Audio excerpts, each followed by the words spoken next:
So then we saw footage backstage from Sunday Night Heat where Nathan Jones was taken out by the Big Show and A-Train with the help of Nunzio. So it's nice to see Nunzio getting a little spot on the WrestleMania show.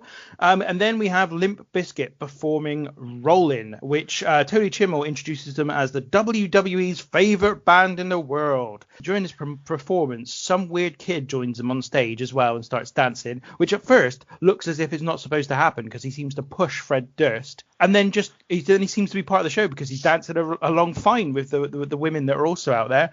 And this obviously leads to the Undertaker's entrance on a motorbike. Any thoughts on this? So the first thing is, who is Nathan Jones? Because here's a bit, a shocking bit of insight. I wasn't watching at this time, and I actually think this is the first time I've ever watched WrestleMania 19 in its entirety. Wow. I've watched most of the matches, but I don't think I've watched the entire thing. So it kind of gave me a bit of an appreciation for the show as a whole. So there's a couple of things. First of all, Nunzio and Albert and the Big Show beat up Big Nath. Unbeknownst, there's no reaction at all from the Undertaker, so we don't know. We don't see any point to anyone tell the Undertaker that it's going to be a handicap match. It's like he just comes out and is like, oh well, Nathan's not here, doesn't matter, which goes to show how important he was. The Limp Bizkit Rolling performance is interesting because it's a really bad performance of Rolling. It's really bad. Like, Fred Durst can't seem to catch his breath. He's missing lines out. Now, I know there's a lot of swearing in the song, so there's obviously lots of gaps in the song. There's bits where he just doesn't say stuff when he should be saying stuff. He gets down to the ring, the Undertaker comes out, and it is kind of cool. But the thing is that this song is 2 years past its prime at this point as well. Yeah. So the album that this song was on came out in 2001. If you remember the My Way promo with Austin and The Rock, that song was on the same album that Rollin' was on. Yeah, the WrestleMania 17 promo you're talking about. Yes. So that goes to show that the album which this song was on was 2 years before this event, and it already feels really outdated by this point. And that's obviously how they were able to get Limp Bizkit, is because their star had waned slightly. Yeah. I think also, obviously I guess it was the Undertaker's entrance music at the time, so it does make some sense. But you're right, it's kind of gone past in terms of their kind of big period. The Nathan Jones thing. So Nathan Jones is a very strange thing. He was a strongman, like one of those. He was involved in strongman contests. He stopped doing that and then had an MMA fight, which I think he lost, and then became a pro wrestler and joined WWE. And because obviously he's an impressive looking guy, he's big and he looks like an imposing figure. The WWE were obviously very, very excited and very, very invested in bringing him in. And so the idea was that they would he would become the Undertaker's like protege as a way to sort of launch him. And I can only assume that his development had not come along enough by this point in time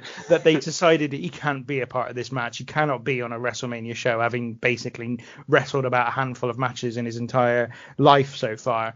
And so they didn't have him in the end compete. And after this, he disappears. He comes back again later, I think in the same year, under the tutelage of Paul Heyman, and sort of teams alongside Heyman's kind of group of people at the time, and then disappears after that again because he just, I understand, he didn't like the travel schedule of being a pro wrestler. So it seems to be somebody who was a complete flash in the pan. WWE had big hopes for purely because of his look and his size, and it just never happened. That seems to be the case generally with this. I remember the haunting scene of where he gets beaten up in the shower, which is odd. So, I've not thought of this before. Why is he fully clothed in the shower? Well, what was he doing in there? Well, they do, in fairness, they do explain this. So, yeah, Nunzio tells him, I've stolen your wallet, and then lures him into the shower when Big Show and A-Train beat him up. So that's Nunzio's not even really part of the attack. He's just there to lure him into the shower so the Big Show and A-Train can beat him up. I completely missed that, but I love it. We've talked about the Big Show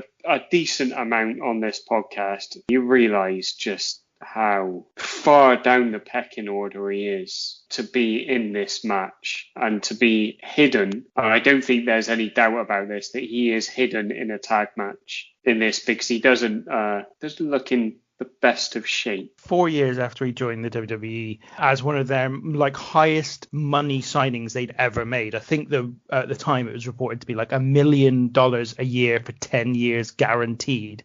The kind of money WWE had never previously spent on anybody before. And 4 years after, this is where he is. He's in terrible shape. He's been completely mishandled as well. Like, he's been booked terribly. He himself has been lazy and just rested on his laurels. And yeah, it's not a good time for the Big Show. It's really not a good time. It would have been a bigger deal if it was a singles match. Possibly. Wouldn't it? Like, even if it was still that early in the card, it would have felt like a bigger deal if it was a singles match.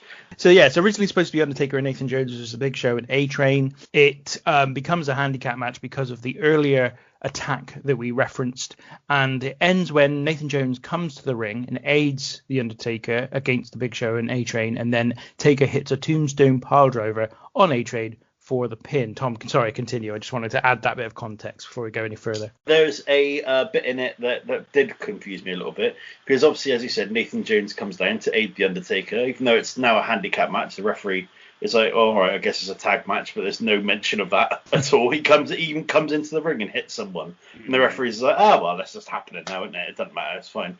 It'd be nice to there to have been some kind of acknowledgement of what was happening, rather than it just seeming like Nathan Jones runs down in a match that he's not any longer involved in. You say the referee kind of just accepts it. Strangely, if you look at the referee when it happens, he does seem confused. He does seem like, am I just supposed to accept this now? And Michael Cole? Yeah, Michael Cole on commentary also sounds confused. It looks like he's about to say, well, hang on, how can Nathan Jones get involved? But then stops himself and sort of tries to blaze past it. It's really odd. They both Michael Cole and the referee seem to be in this position, which you are, which is, how is this allowed? Tell you what struck me initially, Undertaker is in unbelievable shape in this match. He is in incredible shape, and he hits a chokeslam on Albert Train that is unreal right early on in the match. Like, fair play to Albert Train. He proper leaps up and takes it, but my word, it's a very odd match, I think, because there's nothing wrong with it, really. It's very slow and plodding, which, given you've got the Big Show and Albert Train on one team, it's kind of gonna be. But there's a phase where they just have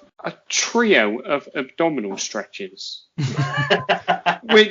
So Big Show locks it in, and he's holding Undertaker in it for a decent while, like too long, really. And then he tags in Albert Train, and then he goes straight for the abdominal stretch. They do not like this abdomen. They do not want it. The Undertaker's got out. He's reversed the abdominal stretch. So there's a phase. So I don't know how long the match goes, but there's a phase of what must be 2.5-3 minutes of abdominal stretches. And then Nathan Jones turns up to add a bit of class. And he does the incredible spinning kick where his leg, he's a tall man and I'm not, but his leg probably goes higher than I can stand, even on tiptoes. The match itself is 10 minutes, double the time they gave the Cruiserweight title match. As I said at the beginning, there is no bad matches on the show, and I didn't think this was bad at all. I thought, don't get me wrong, it wasn't great at all, but it was fine. It was perfectly okay. To your point, man, about the Undertaker being in shape, I absolutely agree. In fact, it was during this match, again, I had another realization where I was like, there are big men, and there is a reason why the Undertaker is kind of signaled out as being this great big man. There's a moment in the match where he is just running full pelt from one side of the ring to the other, clotheslining Big Show and A-Train, quite deep into the match, like 7 minutes into the match, and you're like, this guy can go. Like, he is an athlete. He's still like giving it everything. You don't see big men doing this kind of stuff very often, even at the beginning of a match, let alone this, 7 minutes in. So I thought it was a very decent little thing. Obviously it's really, really throwaway when you compare it to the rest of the Undertaker streak, no doubt. But for a match against the Big Show and A-Train, where the Big Show means so little that, to your point, Tom, maybe a singles match with the Big Show wouldn't have been bigger, because clearly Big Show is so irrelevant by this point that he has to be teamed with A-Train to even look as if he's going to be any kind of a threat to the Undertaker.